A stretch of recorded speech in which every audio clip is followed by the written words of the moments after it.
I det danske Folketinget kan det være en utfordring alltid å stå sist på talerlisten når tilhørerne trøtte og helst vil hjem. Dette folketingsrepresentant Sjurdur Skaale. Ofte han sistemann ut i debatter.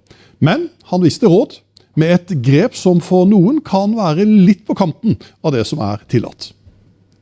Når jeg kommer på så det veldig trett, og de kan nesten ikke holde deres øyne åpne.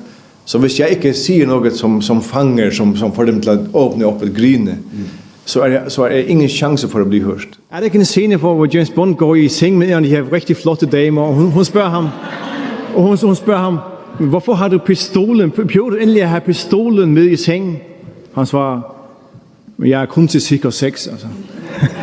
Man skal jo passe på, ikke sant? Så, god stemning. Vi skal videre, og nu det her Thomas Danielsen. Det sker noen ganger at danske politikere har en tendens til å være liksom, det oss der bestemmer, og ferien det vårt bakhav, og det skal bare være så som vi vil. Og det kan jeg ikke finne meg i den slags retorikk. Å være det minste partiet i det danske Folketinget gir flere utfordringer enn at partikontoret plassert lengst ute på en av fløyene på Borgen. Når det debatter i salen, lages talerlisten etter partistørrelse. Og så kommer vi til, i hvert fall i første omgang, den siste ordfører, herr Sjurdur Skaale. Og da kommer en representant partiet hans som regel helt sist. Sjurdur Skaale slet med å nå igjennom, men så fant han tilbake til gamle kunster som stand-up-komiker. I stedet for å kritisere danskerne for et eller annet, som med neven skal jeg høre, det finner vi oss ikke i. Hvis jeg så får det gjort på en måte hvor de griner av situasjonen, og måske griner av sin egen rolle i det her, så går budskapet langt nemmere inn.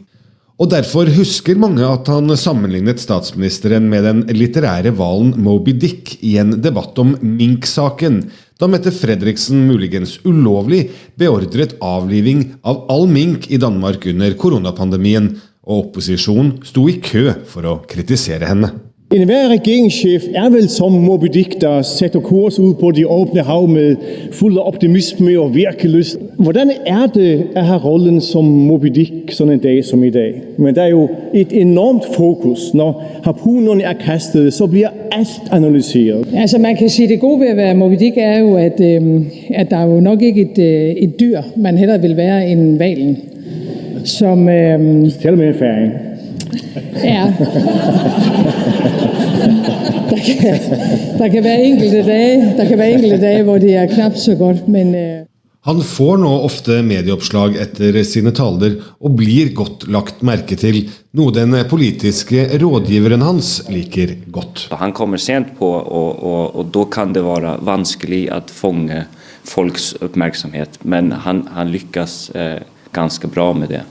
Men med såpass mange vittigheter i nasjonalforsamlingen skulle man kanskje tro det hadde vanket mange påpakninger fra formannen, det danske motsvaret til stortingspresidenten. Har du fått ofte påtale fra formannen for å spøke for mye?